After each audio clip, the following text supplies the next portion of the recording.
ভালো আছেন? আলহামদুলিল্লাহ, আলহামদুলিল্লাহ রাব্বিল আলামিন।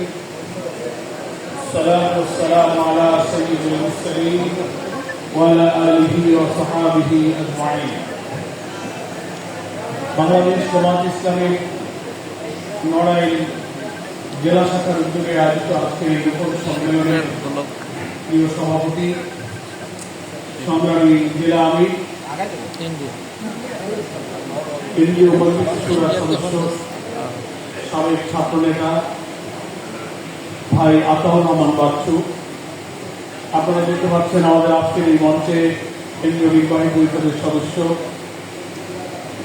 যশোর কুষ্টিয়া অঞ্চলের অঞ্চল পরিচালক, যিনি প্রায় এই অঞ্চলে সফর করেন, আমাদের সাথে দেখা করেন, কথা বলেন, আমাদের ভাই মোবারক হোসাইন।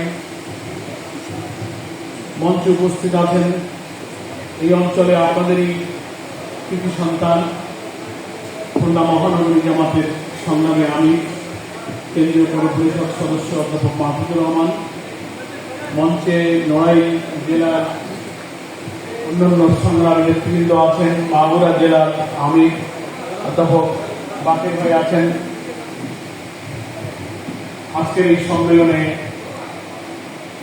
সাংবাদিক বন্ধুগণ, সুধীবৃন্দ, আইন শৃঙ্খলার দায়িত্বে নিয়োজিত আমাদের প্রশাসনের অনেক ভাইয়েরা আশেপাশে দায়িত্ব পালন করতেন এবং আজকের এই শিল্পকলা একাডেমির অডিটোরিয়ামের অভ্যন্তরে এবং পাশে উপস্থিত আমার প্রিয় রূপন ভাইয়েরা এবং বোনেরা, এটা তো আমাদের হৃদয় মন থেকে আল্লাহর কাছে শুকরিয়া এমনিতেই আসে। কত বছর পর নড়াইলের সকল রকম ভাই বোনেরা মিলে আমরা আজকে মিলিত হতে পেরেছি। এটা তো আল্লাহ তাআলার রহমত এবং তার দয়া, তার করুণা আমাদের প্রতি, নড়াইলবাসীর প্রতি। আলহামদুলিল্লাহ। নিশ্চয়ই এই 15 বছরের ফ্যাসিবাদী শাসনের জগদ্দল পাথর আমাদের বুকের উপর থেকে সরে গিয়ে একটা মুক্ত, স্বাধীন, স্বস্তির বাংলাদেশে আমাদের নিঃশ্বাস ফেলতে পারছি। এর পেছনে রয়েছে হাজার হাজার ছাত্র জনতার অকুতভয়, মৃত্যুভয়হীন চেতনা, রাজপথের এক রক্তাক্ত সংগ্রামের স্বর্ণোজ্জ্বল ইতিহাসের পেছনে রয়েছে। সর্বোপরি মহান আল্লাহ তাআলা আসমান থেকে নাযিল হওয়া তার এই গোলামদের প্রতি অসীম করুণা, অসীম দয়া, অসীম রহমতের পেছনে রয়েছে। আল্লাহ তাআলা কার মৃত্যু, কার শাহাদাত, এই যে হাজার হাজার মানুষ এই আগস্ট বিপ্লবের জন্য জীবন দিল, এর আগের 15 বছরে আরো হাজার হাজার মানুষ মৃত্যুবরণ করেছে, শহীদ হয়েছে, খুন হয়েছে, গুম হয়েছে, ঘর বাড়ি ছেড়েছে, তার ব্যক্তিগত জীবন, পারিবারিক জীবন, তার কর্মজীবন, পেশা জীবন সবকিছু ধ্বংস করেছে।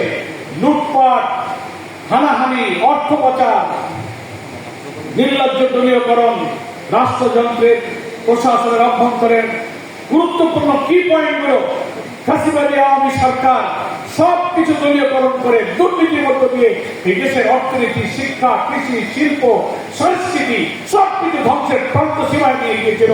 তার বিরুদ্ধে 15 বছরে এদেশের কোটি কোটি মানুষের যে সংগ্রাম, সেই সংগ্রামও কিন্তু আজকের এই বিজয়ের এক অন্যতম অংশীদার। বাংলাদেশের সকল রাজনৈতিক দল এই ফ্যাসিবাদের বিরুদ্ধে সংগ্রাম করেছে আমরা 15 বছর ধরে। আমরা এর আগে আরো 2 বছর যোগ করি, মঈনুদ্দিন ফখরুদ্দিনের আমলও এর মধ্যে যুক্ত, নাকি বলেন? আমি আরো আগে গিয়ে মনে করি 2006 সালের 28 অক্টোবর পল্টনে তাদের লগি বৈঠক বড় বড় নিষ্ঠুর অত্যাচার আক্রমণ করে আমাদের ভাইদেরকে শহীদ করেছিল। ওই দিন থেকে এসে ইসলামী আন্দোলনের উপরে আওয়ামী বামপন্থীদের আক্রমণ শুরু হয়েছে। তারপরে মঈনুদ্দিন ফখরুদ্দিন ক্ষমতায় এসে শেখ হাসিনার কথা অনুযায়ী সেই তো স্বীকার করেছে এই সামরিক ব্যাক যে গভর্নমেন্ট মঈনুদ্দিন ফখরুদ্দিনের ছিল, তারা বলেছে এটা আমাদের আন্দোলনের ফসল। মানে ওনারা আন্দোলন করে মঈনুদ্দিন ফখরুদ্দিনকে আনছিলেন।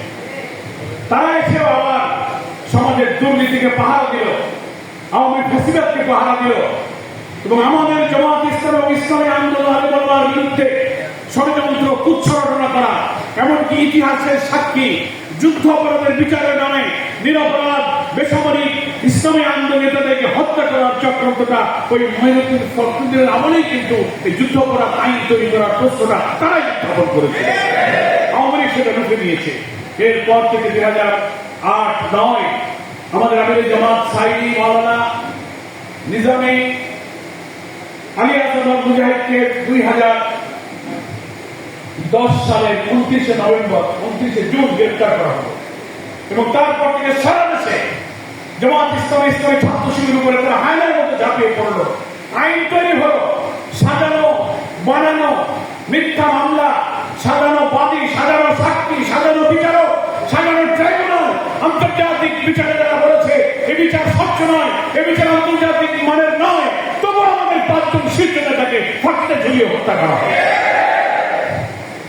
আরো 5-6 জন নেতাকে কারাগারের অন্ধকারে বছরের পর বছর আটকে রেখে তীরে তীরে এই বর্ষিয়া নেতাদেরকে মৃত্যুর মুখে ফেলে দেওয়া হয়েছে। ফলে আমরা এই আওয়ামী ফ্যাসিবাদের বিরুদ্ধে আমরা দীর্ঘ আন্দোলন করেছি। হাজার হাজার শহীদ হয়েছে, প্রাণমুক্ত হয়েছে, লক্ষ লক্ষ মামলা এই বাংলাদেশের কোটি কোটি মানুষ ভুগেছে। বিএনপি জামাত সব বিরোধী দলের লোকদেরকে কষ্ট দিয়েছে। আমরা আজকে মনে করি এই ফ্যাসিবাদের বিরুদ্ধে, অত্যাচারী শাসকের বিরুদ্ধে, জালেমের বিরুদ্ধে, লুটপাটকারী জাতির শত্রু, ইসলামের শত্রু, মানবতার শত্রু, আধিপত্যবাদীদের সেবাদাস এই আওয়ামী লীগের বিরুদ্ধে যে সংগ্রাম হয়ে হাজার হাজার লোক জীবন দিয়েছে, আজকের লড়াইয়ের এই সম্মেলন, সারা বাংলাদেশের মুক্ত স্বাধীন এই পরিবেশ, সেই বিজয়, সেই সংগ্রামের অংশীদার আমরাও। আমরা জামাত ইসলামী ছাত্র শিবির। আমরা 14 সালের নির্বাচন করতে পারিনি, 18 সালে আমাদের নির্বাচন করতে দেওয়া হয়নি, 24 আমরা ভোট দিতে পারিনি। 3টি নির্বাচন তারা সাজানো পাতানো নির্বাচন করে ক্ষমতার মসনদ দখল করে প্রশাসনের রন্ধে রন্ধে এই আধিপত্যবাদীদের প্রতাত্তা ভর করে দলীয়করণ কুক্ষিগত করে সব লুটপাট করে বাংলাদেশটাকে তাদের বাপের বাড়ি মনে করে এক দলীয় কর্তৃত্ববাদী শাসন কায়েম করে দেশটাকে তারা ধ্বংস করে দিয়েছে।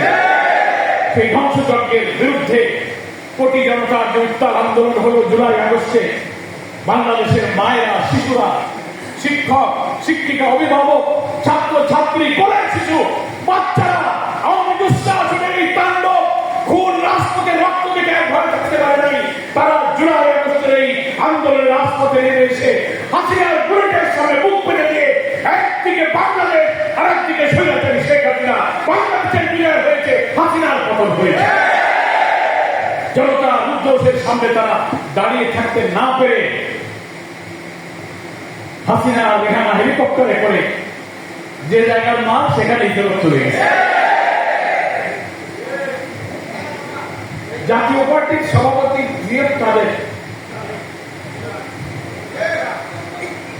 সে মাঝখানে একটা বক্তৃতার মধ্যে বলেছে শেখ হাসিনার দেশ ছেড়ে চলে যাওয়া আল্লাহর রহমত। সেদিন জিএফ কাদের সঙ্গে আমার দেখা হলো একটা অনুষ্ঠানে। আমি জয় বললাম, কাদের ভাই কেমন আছেন? ভালো। খুশি হয়ে বললাম যে আপনি খুব চমৎকার একটা বক্তৃতা করছেন। ভাই বললো যে, আমি বললাম যে শেখ হাসিনার চলে যাওয়া আল্লাহর রহমত। আপনি এত সুন্দর বোঝায় কথা বলতে পারেন, খুব ভালো জানি কথা বলতে। আসলে কথাটা কিন্তু ঠিক আছে, কথাটা ঠিক আছে না? জাতির প্রতি আল্লাহ তাআলা রহমত হয়েছে হাসিনার দেশটা ছাড়ার মাধ্যমে। আমরা তো আপনারাও মনে করেছিলাম যে এই ফ্যাসিবাদী শাসক শেখ হাসিনার বোধহয় এত আন্দোলন, এত রক্ত, হাজার হাজার লোক জীবন দিল, 3টা নির্বাচন ব্যর্থ করলো, বারবার জোট, ইয়াদ, যুগবাদ, কত আন্দোলন হয়, ষড়যন্ত্র করে গুলির মুখে পুলিশ দিয়ে, ব্যালট দিয়ে, বিডিআর দিয়ে অত্যাচার করে বলে আমাদের সে আন্দোলনকে তারা বারবার ব্যর্থ করে দিয়েছে। মানুষ হতাশ হয়ে গিয়েছিল, জীবনে এ আর যাবে না। অনেকে আমাদের কাছে বলতো যে ভাই শেখ হাসিনা কি যাবে নাকি মরা না বলতে বলে যাবে না, কি এরকম কথা আপনারা বলতেন নাকি? ওই কাজে আমার একার দোষ না। দেখা গেল মনে হয় যাবে না, আপনারা বলতে পারতেছেন না। 20 দল, 22 দল, 40 দল, 60 দল, এত বছর লাগে নাকি? ও না, আমরা বলতে যাবে না, এটা কথা বলবো না।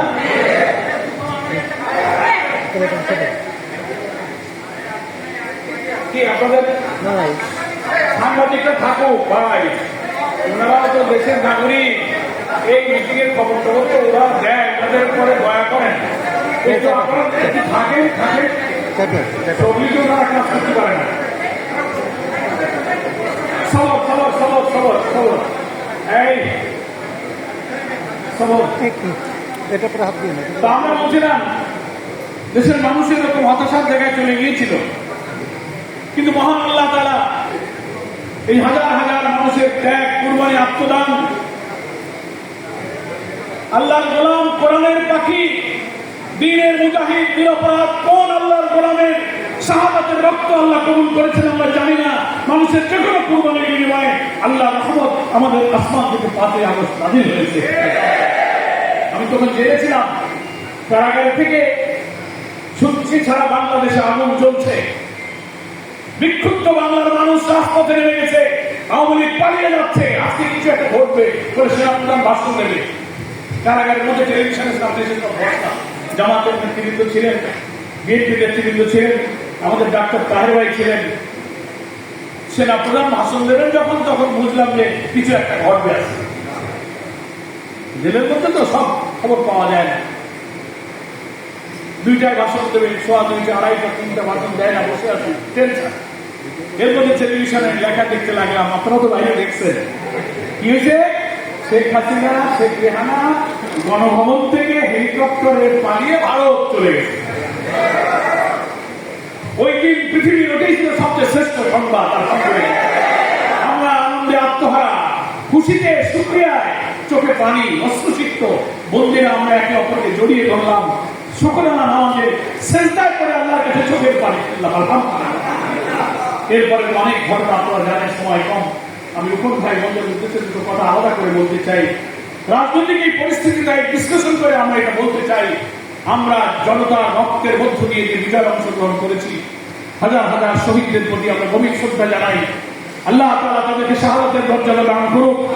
আহত হয়ে হাসপাতালে, বাড়ি ঘরে হাত নাই, পা নাই, চোখ নাই, মাথায় গুলি, বুকে গুলি, তা আহত লোকদের যে আত্মচিৎকার, আমাদের প্রিয় আমিরে জামাত সহ নেতৃবৃন্দ সারা দেশে আমরা তাদের পাশে যাচ্ছি। আল্লাহ তাআলা এই আহতদেরকে দ্রুত সুস্থতা দান করে তাদের ভালো জীবন ফিরিয়ে দিন। শোকাহত পরিবারকে আল্লাহ তাআলা সাবরুল জামিল দান করুন। এখন এই রক্তের যে ঋণ, তারা যে রক্ত দিয়ে আমাদেরকে বাংলাদেশ মুক্ত করলো, স্বাধীন করলো, নতুন বাংলাদেশ দিয়ে গেল, আমরা অবাধে চলছি। আমাদের বাক স্বাধীনতা, কথা বলার স্বাধীনতা, সভাসমিতির স্বাধীনতা, রাষ্ট্রযন্ত্রের সব জায়গায় কিছুটা হলেও আমরা অন্তত ফ্যাসিবাদ করতে একটা আবহাওয়া অনুভব করছি না কি?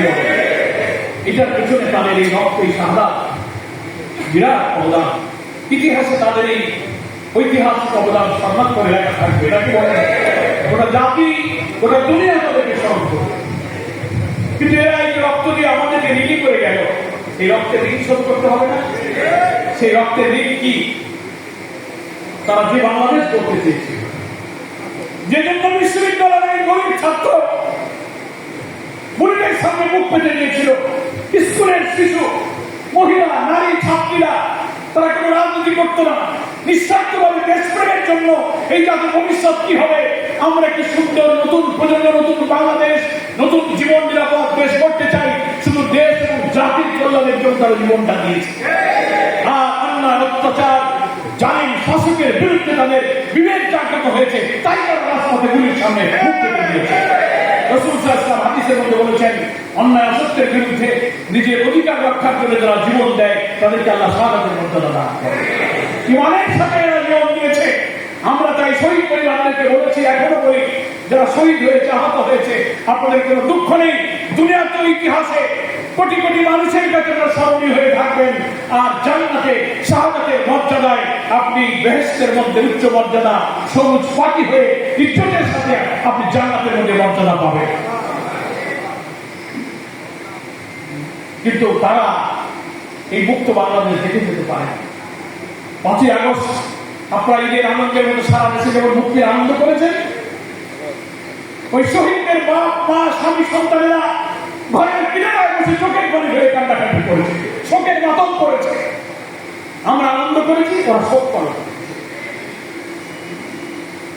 এই বাংলাদেশ তারা দেখে যেতে পারেনি, কিন্তু সেই বাংলাদেশ, নতুন বাংলাদেশ বিনির্মাণ, নতুন স্বপ্নের বাংলাদেশ, যে বাংলাদেশে খাদ্য বস্ত্র শিক্ষা চিকিৎসার অভাব হবে না, যার যার অধিকার সে পাবে, পুলিশি জুলুম অত্যাচার দলীয়করণ রাষ্ট্রযন্ত্র মানুষের উপরে ক্ষমতারি করবে না, তার ন্যায্য গণতান্ত্রিক সাংবিধানিক অধিকার ভোগ করে নিরিবিলি যে যার বাড়িতে পেশায় চাকরি করবে, ঘুমাবে, তার সন্তান স্ত্রী পরিবার পরিবার নিয়ে যতদিন সে বেঁচে থাকবে একটি মুক্ত স্বাধীন জীবন নিয়ে সে বেঁচে থাকবে।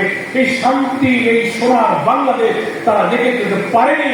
তাই এই বাংলাদেশ গড়ার যে কাজ শুরু হয়েছে, সেই কাজে আমাদেরকে অংশগ্রহণ করে সাহায্য করে সেই সোনার স্বপ্নের বাংলাদেশ গড়লেই কেবল তাদের এই রক্তের ঋণ শোধ করা হবে। অন্তর্বর্তীকালীন সরকারের প্রধান ডক্টর প্রফেসর ইউনূস জামাত ইসলামীকে ডেকেছিলেন। আমরা আমাদের প্রিয় আমিরের নেতৃত্বে সেখানে গিয়েছি, তিনি পরামর্শ চেয়েছেন, আমরা পরামর্শ দিয়েছি। দেশ গঠনের সময় চেয়েছেন, সাহায্য চেয়েছেন, আমরা কথা দিয়েছি আমরা জামাত ইসলামী একটি অবাধ গ্রহণযোগ্য অংশগ্রহণমূলক নির্বাচনের মধ্য দিয়ে নির্বাচিত জনপ্রতিনিধিদের ক্ষমতা হস্তান্তর পর্যন্ত আমরা এই অন্তর্বর্তীকালীন সরকারকে সাহায্য করতে রাজি আছি। কিন্তু সেই সময়টা আমরা খুব লম্বা হওয়াটা পছন্দ করি না, নাকি বলেন? সময় লম্বা হলে ষড়যন্ত্র বাড়ে, চক্রান্ত বাড়ে। এই আওয়ামী ফ্যাসিবাদের দোসররা আবার কেউ তো সবার মতো কোথায় গর্তের মধ্যে লুকিয়ে আছে, এখনো প্রশাসনের রন্ধে রন্ধে ফ্যাসিবাদের দোসররা ঘাপটি মেরে বসে আছে। থানা, পুলিশ, ডিসি, ইউনো, সচিবালয়, এখন অধিকাংশ জায়গায় তারা ঘাপটি মেরে বসে আছে। সুযোগ পেলে তারা খবর মারবে। অন্তর্বর্তীকালীন সরকারের অনেক কাজকে তারা বাধাগ্রস্ত করছে। আমরা যারা এই 15-17 বছর অত্যাচারের শিকার হয়েছি, জুলুমের শিকার হয়েছি, বিএনপি জামাত বিরোধী দল, আমরা যখন এখনো প্রশাসনের কাছে যাচ্ছি, তাদের কথাবার্তা শুনে মনে হয় এরাও যেন শেখ হাসিনার প্রেম, শেখ হাসিনার মহব্বত, আওয়ামী বেচাত্তা এবং সেই ফ্যাসিস্টের দোষর হিসেবে তারা এখনো প্রশাসনে বসে আছে। ফলে আমরা অন্তর্বর্তীকালীন সরকারের প্রধান উপদেষ্টা সহ সকলকে দৃষ্টি আকর্ষণ করব, যত দ্রুত সম্ভব একটি অবাধ নির্বাচনের জন্য যতটুকু সংস্কার প্রয়োজন, এই সংস্কারগুলো সম্পন্ন করে আপনি নির্বাচন কমিশন সংস্কার করুন, পুলিশ প্রশাসন, জনপ্রশাসন, অর্থনীতি, শিক্ষা, মৌলিক যে সমস্ত রাষ্ট্রযন্ত্রে 15 বছরের জঞ্জাল বসা বেড়েছে, এগুলোকে সাফ করে রিফর্ম করে আপনি দ্রুততম সময়ে একটি জাতীয় নির্বাচনের পরিবেশ সৃষ্টি করুন। ততক্ষণ আমরা আপনাকে সাহায্য করব।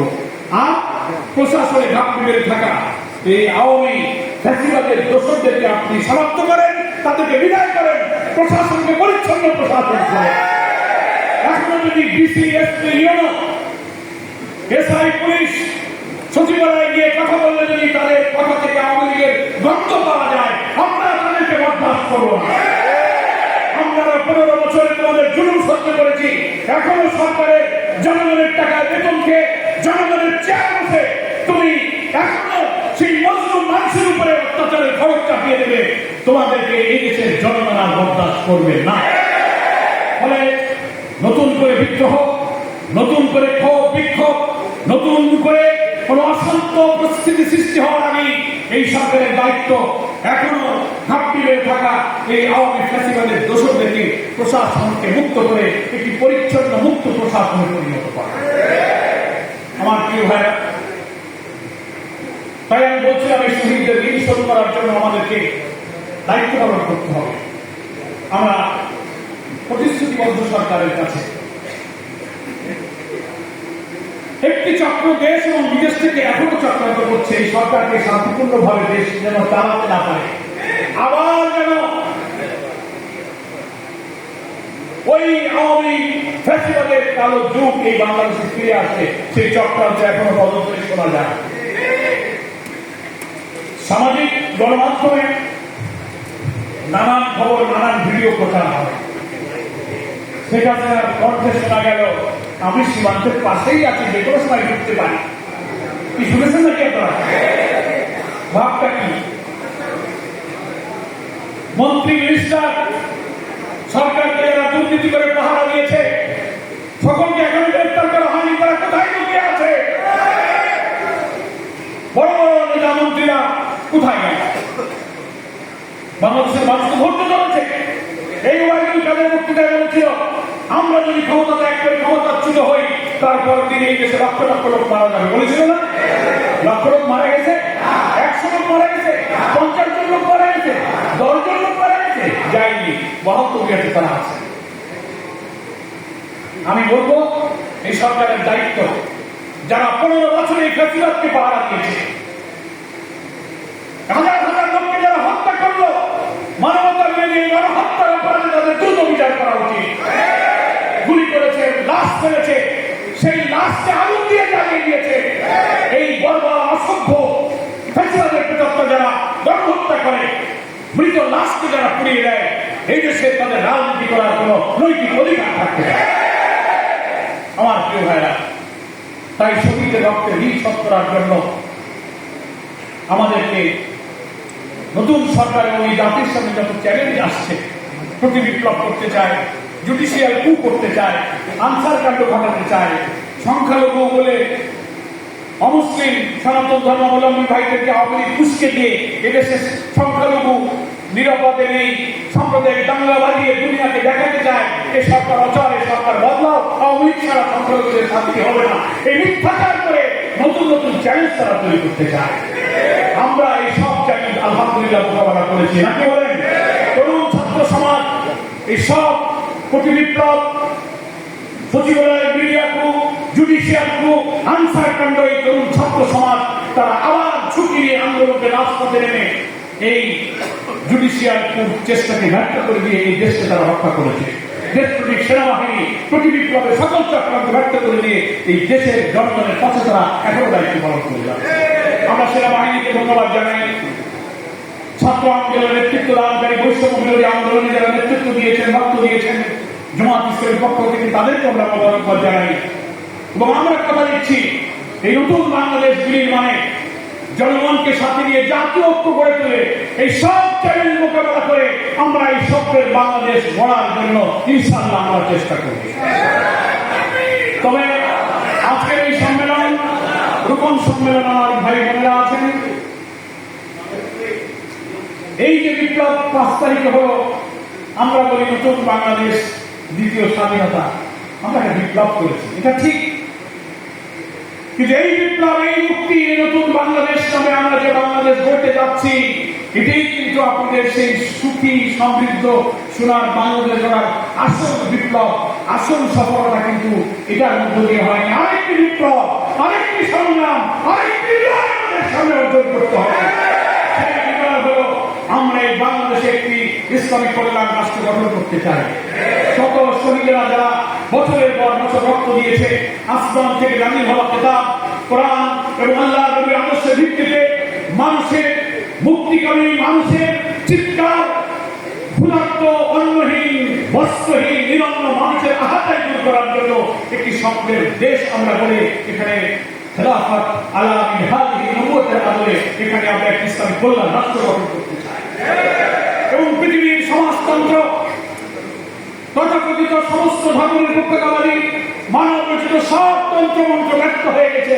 একটা আদর্শই শুধু পরীক্ষা হতে বাকি আছে, সেটা হলো ইসলাম। ইসলাম একটি পরিপূর্ণ জীবন ব্যবস্থার নাম। শুধু নামাজ, রোজা, দাড়ি, টুপি, পোশাক, এই আনুষ্ঠানিকতার মধ্যেই কিন্তু ইসলাম সীমাবদ্ধ নয়। নাকি বলেন?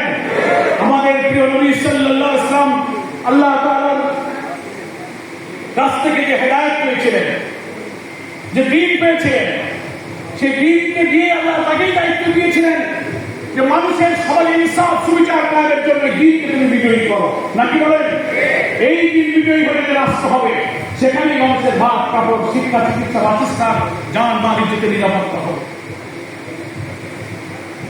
আল্লাহ তাআলা সূরা হাদীদের মধ্যে বলেছেন, লাকাদ আরসালনা রুসুলানা বিল বাইয়িনাতি ওয়া আনজালনা আল হাদীদ ফীহি লাকাদ আরসালনা রুসুলানা বিল বাইয়িনাতি ওয়া আনজালনা মা'আহুম আল কিতাবা ওয়াল মিজান লিয়াকুমা আন-নাসু বিল কিসত ওয়া আনজালনা আল হাদীদ ফিহি বাসুন শাদীদ ওয়া মানাফিউ লিন-নাস। সূরা হাদীদে আল্লাহ বলছেন, রাসূলকে আমি প্রেরণ করেছি, রাসূলের কথা আল্লাহ বলছেন, লাকাদ আরসালনা রাসূলানা, রাসূলকে আল্লাহ পাঠিয়েছেন, বাইয়িনা দিয়েছেন, সুস্পষ্ট বিধিবিধান দিয়েছেন, কিতাব দিয়েছেন, বিধান দিয়েছেন, সুস্পষ্ট সব আইন কানুন, কোড অফ লাইফ, সুবিচারপূর্ণ বিধান দিয়েছেন। কি জন্য? আল্লাহ বলেছেন লিয়াকুমান নাসু বিল কিসত। লিয়াকুমান নাস বলা হচ্ছে, নাস মানে মানব জাতি, হোল ম্যানকাইন্ড, হিন্দু, মুসলিম, বৌদ্ধ, খ্রিস্টান, সাদা কালো, দেশি বিদেশি, উপজাতি, নৃগোষ্ঠী, যত অভিধায়ক অভিযুক্ত করে আল্লাহ বলছেন লিয়াকুমান নাসু বিল কিসত, গোটা মানব সভ্যতার জন্য, ফর হোল ম্যানকাইন্ড তুমি এই দিনকে বিজয়ী করো। এবং কিসত মানে সুবিচার, কিসত মানে হচ্ছে সুবিচার, জাস্টিস, ইনসাফ, এই হুদা, এই বাইয়িনা, এই মিজান, এই কিতাবকে সমাজে জারি করে গোটা মানব সভ্যতাকে যার যে অধিকার প্রাপ্য সে পায়নি, যে জুলুমের মধ্যে আছে সব জুলুমের অবসান ঘটিয়ে যার যার অধিকার তাকে ফিরিয়ে দিয়ে লিয়াকুমান নাসু বিল কিসত, গোটা মানব জাতিকে তুমি ইনসাফের উপরে, জাস্টিসের উপরে, সুবিচারের উপরে তুমি প্রতিষ্ঠিত করো। এ কথা কে বলছেন? আল্লাহ বলছেন। কাকে বলছেন? রাসূলকে বলছেন। আমাদের সেই নবীর উম্মত নাকি বলেন? সেই নবীর উম্মত হওয়ার কারণে আমরাও এই বাংলাদেশে সেই সুবিচার, সেই জাস্টিসকে কাজ করতে চাই। সেই জাস্টিসকেই বলা হয় that is called welfare state. এটাই হচ্ছে একটি কল্যাণ রাষ্ট্র। বাংলাদেশ জামাত ইসলামের সংগ্রামে আমি বাংলাদেশের রাজনীতিবিদদের মধ্যে সবচেয়ে আলোচিত, সবচেয়ে নন্দিত, সবচেয়ে মানবতাবাদী, মানুষের প্রিয় নেতা হচ্ছে ডাক্তার শফিকুর রহমান। সারা বাংলাদেশের রাজনীতি থেকে তিনি ছুটছেন, মানুষের মুক্তিকামী নেতা হিসেবে তিনি ছুটছেন, আর এই নতুন কল্যাণ রাষ্ট্র গঠনের দাওয়াত তিনি ছড়িয়ে দিচ্ছেন। আজকে জামাত ইসলামী জেলা রূপন জেলার শপথ গ্রহণ করেছি। এই নড়াইল জেলা হাজারের ঊর্ধ্বে রূপন ভাই বোনেরা আমার সামনে বসে কথা বলছেন, আমি একজন রূপন। আমার শপথ নিয়েছেন মানবতার কল্যাণের জন্য, আল্লাহর এই বিধান, আল্লাহ নবীর আদর্শ, এই জমিনে প্রতিষ্ঠা করা, এইভাবে আমার জীবনের চূড়ান্ত লক্ষ্য নাকি বলে নবীর এই সুবিচার, এই ওয়েলফেয়ার স্টেট কায়েম করা, এর মধ্যে আল্লাহকে খুশি করাই হচ্ছে একজন রূপনের জীবনের লক্ষ্য। এই শপথ আমরা করেছি। গঠনতন্ত্রের পরিশিষ্ট একে রূপনদের যে শপথের কথা বলা হয়েছে, সেখানে এক নম্বরে এটা বলা হয়েছে যে আল্লাহ প্রদত্ত বিধান আর রাসূলের এই আদর্শের ভিত্তিতে একটি কল্যাণময় রাষ্ট্র গঠনের মধ্য দিয়ে মানবতার মুক্তির জন্য আমরা যে সংগ্রাম করেছি, আমাদের এক নম্বর কাজ। রূপন হওয়ার পরে আর সংসার, ছেলে মেয়ে, বিবি বাচ্চা, গাড়ি বাড়ি, বউ বাচ্চা, সংসার, পিতা মাতার হক আমাদের থাকবে, কিন্তু আমরা আল্লাহর কাছে কমিটমেন্ট করেছি। আমার আগে বক্তারাও বলেছেন, রূপন হওয়ার পর আমাকে আমির সাহেব ডেকে যে শপথ করিয়েছিলেন, সূরা আল-আনআমের 162 নম্বর আয়াত আমরা পড়েছি না? সেখানে কি বলেছে? কুলিল্লাহ সালাতি ওয়া নুসুকি ওয়া মাহইয়ায়া ওয়া মামাতি লিল্লাহি রাব্বিল আলামিন। আমার নামাজ, আমার সালাত, আমার সব ইবাদত বন্দেগী, আমার সব কাজকর্ম, আমার কোরবানি, আমার গোটা জীবন বলতে তো আর কিছু বাকি থাকে না। জীবনের সব জন্ম থেকে মুক্তি করতে যত কাজ আমি করবো, হাট বাজার, সংসার, পরিবার, সমাজ, ছেলে মেয়ে, রাষ্ট্র, এই মাটিয়া গোটা জীবনের মতো অন্তর্ভুক্ত। ও মামা, এবং বহুত পর্যন্ত আমি আইন কানুন বিধানের দিক থেকে আমার নিজের ইচ্ছায় চলবো না, মানুষের ইচ্ছায় চলবো না, শয়তানের ইচ্ছায় চলবো না, নফসের ইচ্ছায় চলবো না, কার ইচ্ছায় চলবো? লিল্লাহি রাব্বিল আলামিন, লিল্লাহি রাব্বিল আলামিন। এইরকম ভাই বোনেরা এই শপথ আমরা করিনি, এবং এই শপথের মধ্য দিয়ে আমার জান আর মালের আসল মালিক যে আমি না, এর আসল মালিক কে? আল্লাহ। We all are committed to Almighty Allah. আল্লাহ তাআলার কাছে আমরা প্রতিশ্রুতিবদ্ধ যে আমার জান আর মালের আসল মালিক, আমাদের মালিক হলো আল্লাহ, এবং এই জান আর মাল আল্লাহর ইচ্ছায়, আল্লাহর মর্জি অনুযায়ী আমি ব্যয় এবং ব্যবহার করব, এই ওয়াদা আমি করেছি নাকি বলে? এই কথাই তো একটু আগে খুলনা মহানগরী আমিরকার বক্তৃতায় বললেন।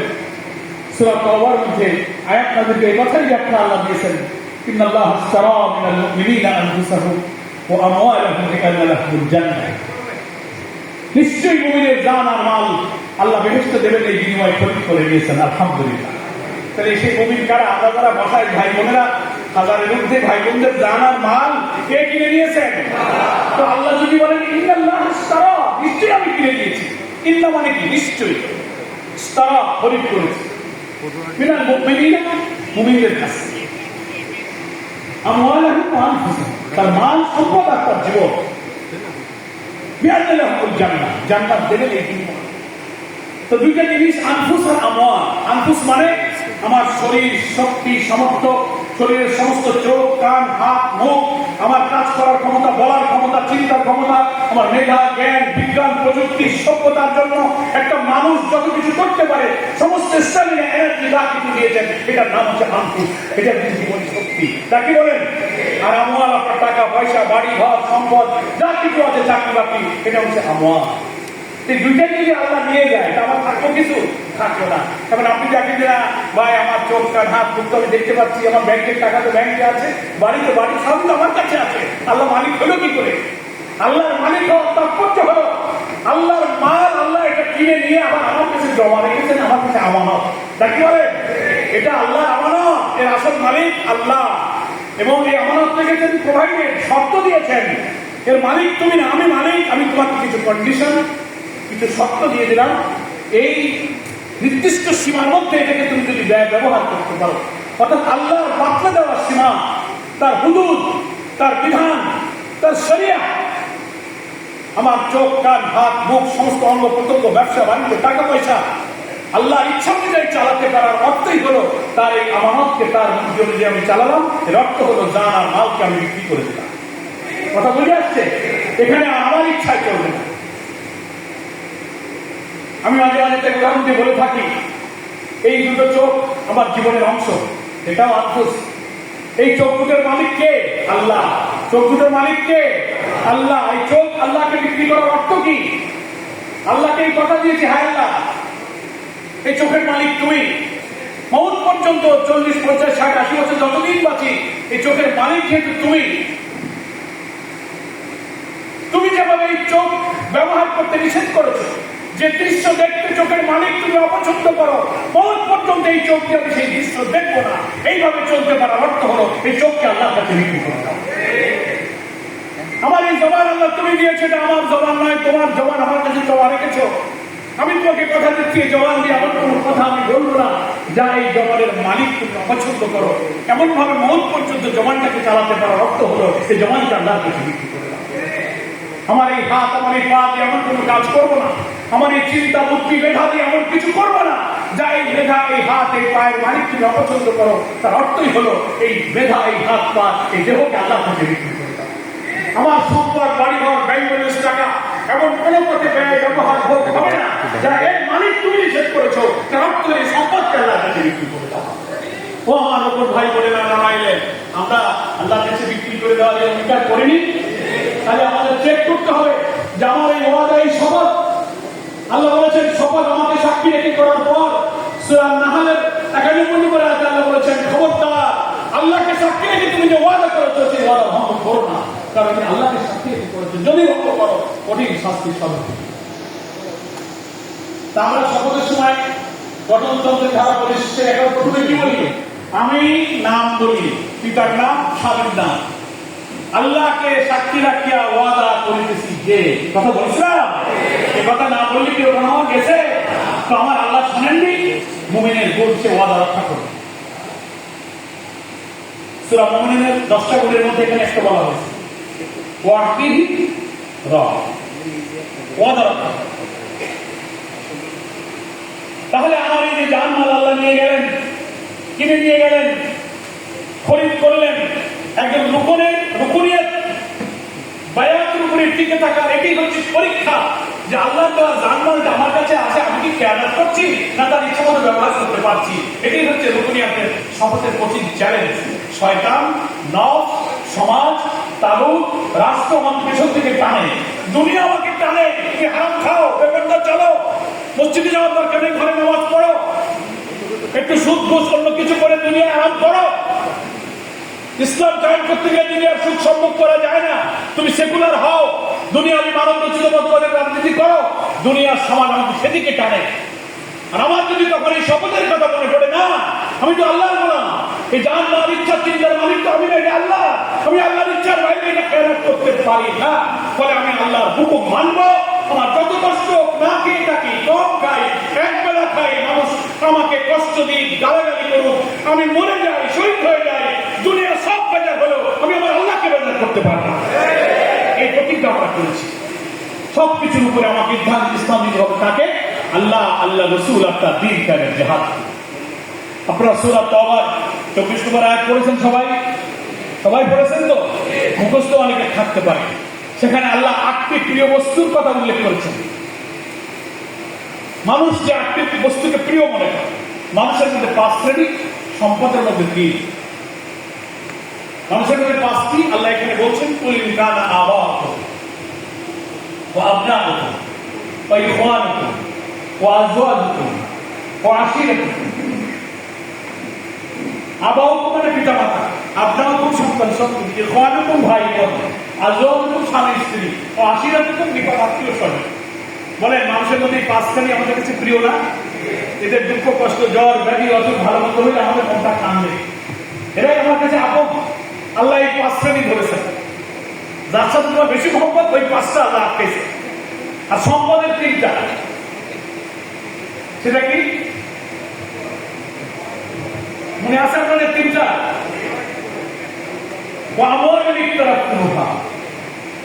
কষ্টকৃত ধন সম্পদ যা তুমি উপার্জন করেছো, তোমার সেই ব্যবসা বাণিজ্য সোর্স অফ ইনকাম যা ক্ষতি হলে তোমার হয়, দাও না, এবং তোমার পছন্দের বাড়ি ঘর। কে বলছেন এসব কথা? আল্লাহ বলছেন। তাই বাড়ি ঘর, ব্যবসা বাণিজ্য আর জমানোর টাকা, এই 3টাই তো আসল। নাকি বলেন? এই জায়গায় হাত পড়ি, মাথা খারাপ, স্ট্রোক করে, হার্ট অ্যাটাক করে, ডায়াবেটিস, বডি দেওয়া, ঘুম আসে না, টেনশনের 8টা বস্তুকে আল্লাহ ধরছেন। কে ধরছেন? ধরে আল্লাহ কি বলছেন শোনেন, আহাব্বা ইলাইকুম মিনাল্লাহি ওয়া রাসূলিহি ওয়া জিহাদিন ফি সাবিলিহি। যদি তোমার কাছে অধিকতর প্রিয় হয়, যারা মাদ্রাসার ছাত্র তারা ভালো বুঝবে আমাদের ছিল, আহাব্বা ইলাইকুম, ইংরেজি গ্রামারে সুপারলেটিভ ডিগ্রি আছে, অধিকতর ভালোবাসা যদি, ওই 8টা জিনিসকে, এতক্ষণ যে 8টার কথা আল্লাহ বলেছেন, এই 8টাকে যদি তুমি অধিক ভালোবাসো, এই 3টার চেয়ে, মিনাল্লাহি আল্লাহ, রাসূলিহি আল্লাহর নবী, ওয়া জিহাদিন ফি সাবিলিহি আল্লাহর দ্বীন কায়েমের জন্য জিহাদ। আল্লাহ, আল্লাহ রাসূল আর তার দ্বীন কায়েমের জিহাদের চেয়ে ওই 8টা যদি তুমি অধিক ভালোবাসো, কোন 8টা? যেখানে বাপ, মা, স্ত্রী, সন্তান, বাড়িঘর, বউ, বাচ্চা, প্রতিবেশী, জমানো টাকা, ব্যাংক, চাকরি, আল্লাহ বলছেন এটার চেয়ে তুমি যদি ভালোবেসে বসো ওই 8টাকে, এই 3টার চেয়ে আল্লাহ, আল্লাহ রাসূল আপনার দ্বীনের জিহাদের চেয়ে, আল্লাহ বলছেন ফাতারাব্বাসু হাত্তা ইয়াতি আল্লাহু বিআমরি, একটু অপেক্ষা করো, চূড়ান্ত শাস্তির ফয়সালা। তাই কোন ভাই বোনেদের কি একটু বিবেচনা করার দরকার আছে যে আমরা কি 8টার চেয়ে ইসলামী আন্দোলনকে বেশি ভালোবাসলাম, নাকি ইসলামী আন্দোলনকে ওই 8টাকে বেশি ভালোবাসলাম? শপথ ঠিক আছে কিনা এটা চেক করে দেখতে হবে না? মিটিং, বৈঠকে আসা, রিপোর্ট রাখা, ইয়াদাত দেওয়া, নামাজে দেওয়া, পর্দা করা, সবকিছু ক্ষতি হতে পারে, কিন্তু আমার আল্লাহ, আল্লাহ রাসূল আর দ্বীনের জিহাদের কোনো লস করবো না। ওগুলো আমার 2 নম্বর, 3 নম্বর, 4 নম্বরে যাবে। 1 নম্বর থাকবে আমার আল্লাহ, আল্লাহ রাসূল আর তার দ্বীনের জিহাদ। নাকি বলেন? এইটার অর্থ হলো এই কসম আপনি আর আমি পড়েছি, এইটার মান যখন নেমে যায় তখন দুনিয়ার দুর্গতি, এই পত্রিকা দিই, এই বউ পর্দা করে না, ছেলে সিঁড়ি করে না, আর এক জায়গায় প্রেম করে, নেশা করে, বাকি মাল বাকি থাকে, বৈঠকে আসে না, অফিসে ভেজাল মুজাল করে, ব্যাগ থেকে সুদ নেয়, তার অর্থ হলো ওই 8টা জিনিসকে সে প্রিয় মনে করে নিয়েছে। আল্লাহ, আল্লাহ রাসূল তার দ্বীনের জিহাদ তার কাছে 1 নম্বর থাকে নাই, ওটা আছে 4-5 নম্বরে চলে গেছে, আর দুনিয়া এসে গেছে 1 নম্বরে। নাকি বলেন? কিন্তু আমাদের 1 নম্বরে থাকবে আখিরাত, নিচে থাকবে দুনিয়া। কিন্তু আমরা যারা দুনিয়াতে আগে নিয়েছি তাদের মান মানতে থাকে। রুকনদের এই মান রুকন হওয়ার পরেও মান কমে যায়, মান নেমে যায়, অবনতি হয়, সাসপেন্ড করা লাগে, রিপোর্ট থাকে না, বৈঠকে যায় না, ইয়াদাত পাবে করে। কেন? 2টা কারণ। কয়টা কারণ? 2টা। একটা হলো রুকন হওয়ার সময় তারা এই কাজই আমার 1 নম্বর। কিন্তু কিছুদিন পরে যখন দেখেন তখন তো বিয়েই গেছে, আল্লাহ কিছু জান্নাত জান্নাত পাইয়েই গেছি, এখন একটু বাড়ি ঘর বউ বাচ্চা সংসার টাকা পয়সা দিকে একটু নজর দিই, এই প্রার্থী কর্মী আর ওপর থেকে আমার জান্নাত শেষ হয়ে গেছে, একদম কিছুই করতে পারি, মামলা পুলিশ এখন রকম হয়ে গেছি যে আমি সে খুশি আছে, এখন একটু ব্যবসা বাণিজ্যের নজর দিয়ে এই দিকে এখানে মিটিং বের হয়, এই জামার সাথে দিন রায়, এই হলো 1 নম্বর কারণ। দিন কায়েমের লক্ষ্যকে 1 নম্বর বানানোর ইচ্ছা ছিল তার রোপণ হওয়ার সময়, পরে যখন দুনিয়ার অন্য কিছু 1 নম্বরে আসে তখন তার রোপণের মান নিচে নামতে থাকে। মনে থাকবে তো? 2 নম্বর আর একটা কারণ, আল্লাহ ওয়াদা করেছেন, ঘোষণা করেছেন, ইসলামের পথে সত্যের পথে চলার সিদ্ধান্ত নিলে আল্লাহ আমাকে বিপদ আপদ দুঃখ কষ্ট দুর্ভোগ অসুখ বিসুখ দিয়ে আল্লাহ আমাকে পরীক্ষা করবেন। কি আল্লাহ বলেননি? ভাই বোনেরা, আল্লাহ কালাম পড়েছি তো আমরা, বলে না বললেন তুমি সেই দিন খৌফুল জুই আয়াত পড়া আছে না, হাসিবান নাস আইয়ুল ইয়াকুলু আমান্না পড়েছেন না, আম হাসিবতুম আন তাদখুলুল জান্নাহ পড়েছেন না, এসব পরীক্ষার আয়াত। কিন্তু রুকুনের সামনে রুকুন হওয়ার পর যখন পরীক্ষা আসা শুরু হয়, হাদিসে আছে কেউ যদি ইমানের পথে চলার শক্ত সিদ্ধান্ত যখনই গ্রহণ করবে, ইমানের পরীক্ষা তখন পানির স্রোতের মতো তার দিকে নেমে আসবে। এখন আমি যখন রুকুন হয়ে যাই তখন খালি পুলিশ করলে ধরে মারে, বিপদ আপদ, ব্যবসা বাণিজ্য সুবিধা না, দোকান বন্ধ হয়ে গেছে, দোকান খোলা যাচ্ছে না, চাকরি সাসপেন্ড, এই পরীক্ষা শুরু হয় নাকি বলেন? এই পরীক্ষা আসলে আমার উচিত ছিল কি, পরীক্ষাকে পরীক্ষা মনে করে পরীক্ষা উত্তীর্ণ হওয়ার মতো ইমানি শক্তি দিয়ে ওটাকে ফেস করা, মোকাবেলা করা নাকি বলেন? কিন্তু কোন রকম যখন বিপদ আপদ দুঃখ কষ্ট অসুখ বিসুখ পড়ে তখন পরীক্ষাকে আর পরীক্ষা মনে করে উত্তীর্ণ হওয়ার চেষ্টা না করে ভয় পেয়ে ওটাকে অজুহাত বানিয়ে কাজ থেকে দূরে থাকে, এই পর্যন্ত চলে যায়। মিটিংয়ে দুবার ডাকলে গায়ে না, ভাই আমি আসতে পারতেছি না, আমি অফিস থেকে লোক পাঠালেন দিয়ে যাবেন।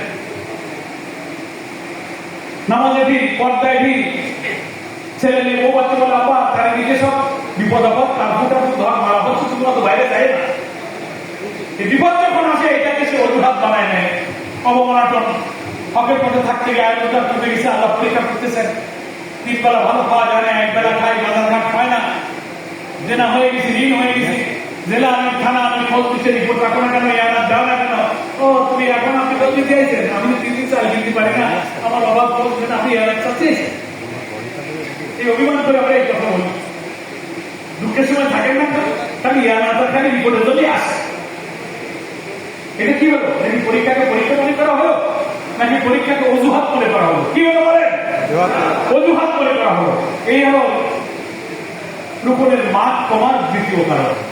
পরীক্ষাকে পরীক্ষা মনে না করে যখন ওজন বানায়, অজুহাত বানায়, তখন তার রুকুনিয়াতের মান নামতে থাকে। নড়াইলের কোন ভাই বোন এই 2 কারণ আছে বলে আমি মনে করি না। পরীক্ষা থেকে ওজন বানায় না, আর ওই যে 8টা বস্তুকে 1 নম্বরে রাখি দেন, ভালো মানের আছে বলে আমি বিশ্বাস করি। বলেন আলহামদুলিল্লাহ।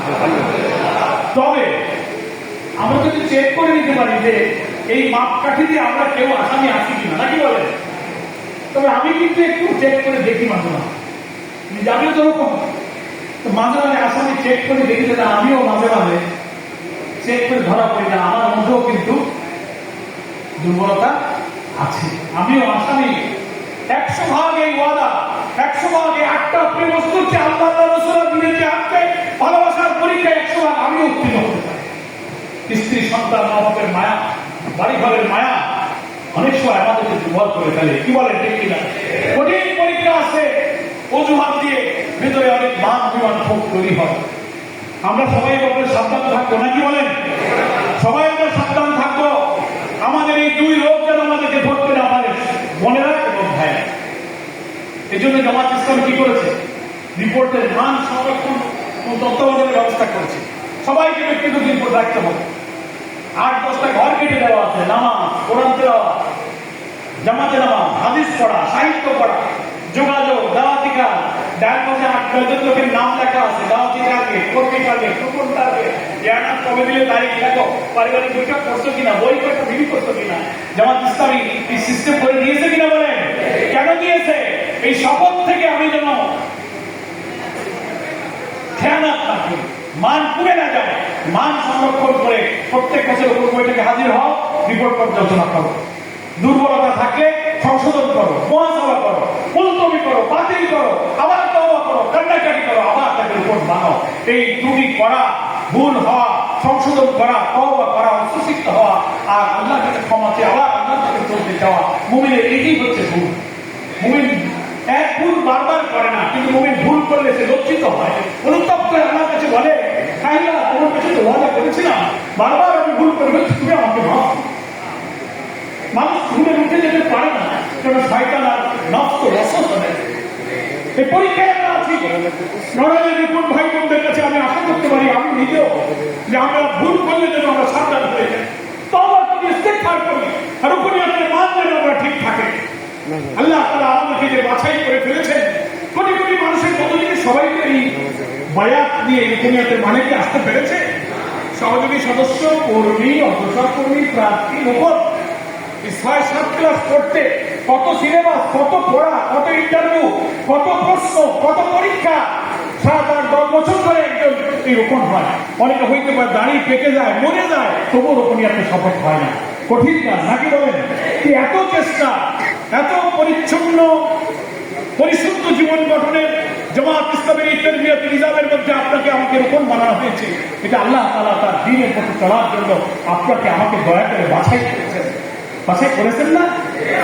আমরা যদি বাছাই থেকে ছাঁটাইতে পড়ে না যাই, মনে থাকবে তো? শয়তান আর নফসের পিছনে পড়লে কিন্তু এই বাছাইতে যে আল্লাহ তাআলা আমাদেরকে রেখেছেন, আমরা ছাঁটাই দিতে পারি। আল্লাহ তাআলা তার নবীকে সান্ত্বনা দিয়ে বলেছিলেন, মক্কা থেকে যখন তিনি মদিনায় হিজরত করে গেলেন, মক্কার কঠিন নির্যাতন, পরীক্ষা, বাড়ি ছাড়া, ঘর ছাড়া, দেশ ছাড়া, উত্তপ্ত মরুর বালুকে পাথর চাপাকে নির্যাতন করা, আমরা আগুনে চিত্ত রসে ইমানটাকে চাপ করা, এসব পরীক্ষায় উত্তীর্ণ সাহাবীরা যখন হিজরত করে মদিনায় ইসলামের রাষ্ট্র কায়েমের জন্য তৈরি হয়ে গেলেন, আল্লাহ তাআলা আয়াত নাযিল করে তাকে সান্ত্বনা দিলেন যে তুমি আমার সব পরীক্ষা উত্তীর্ণ হয়েছো, দ্বীনের জন্য আমি তোমাদেরকে বাছাই করেছি। ওয়াজতাবাকুম ওমা জাআলা আলাইকুম ফিদ-দীনি মিন হারাজ। আল্লাহ তাআলা তোমাদেরকে কাজের জন্য বাছাই করেছেন। পৃথিবীটা প্রশস্ত, সংকীর্ণ নয়। তাহলে আপনাকে বাছাই করেছি, এটা কি আপনার আমার আত্মসমালোচনা মনে পড়ে? তো কোটি কোটি মানুষ এই লড়াই জেলায় কত লক্ষ মানুষ আছে, তার মধ্যে হাজার লক্ষে আল্লাহ বাছাই করেছেন। আলহামদুলিল্লাহ। আল্লাহ তোমার দিনের পথে মাত্রাতে আসায় লক্ষ লক্ষ মানুষের মধ্যে থেকে তুমি আমাদেরকে বাছাই করেছো। এই বাছাই থেকে তুমি আমাদেরকে ছাঁটাই করে দিও না আল্লাহ। আজকের এই রিপোর্ট সামনে এটাই হোক আমাদের শপথ। মান যে কারণে কমে যায়, মান যে কারণে নেমে যায়, আমরা সে ব্যাপারে সাবধান থাকবো, রিপোর্ট রাখবো, মাসিক বৈঠকে পর্যালোচনা করবো, ভুল হলে আমরা অসুশিক্ত হব। আর এই উন্নত চরিত্রের নৈতিকতার মান যে রুকুনিয়াত আমরা হাসিল করেছি, রুকন মানে হচ্ছে খুঁটি, পিলার, স্তম্ভ, সাপোর্ট, যার উপর নির্ভর করা যায়, শক্তির ভার বহন করতে পারে। গঠনতন্ত্রে রুকনদের রাখা হয়েছে এই জন্য যে তাদের ভোটে আমি নির্বাচিত, তারাই পরিকল্পনা করে, তারাই পলিসি নির্ধারণ করে, তারাই সিদ্ধান্ত গ্রহণ করে। এরা খুঁটির মতো দাঁড়িয়ে থাকে, বাতিল তাগুতের রাষ্ট্রপক্ষে ঝড় ঝাপটা জুলুম নির্যাতনে সবাই পালিয়ে গেলেও রুকনটা খুঁটির মতো দাঁড়িয়ে থাকবে। এই আন্দোলনটা ছেড়ে যাবে না। এটা অর্থ হচ্ছে বুনিয়াদ।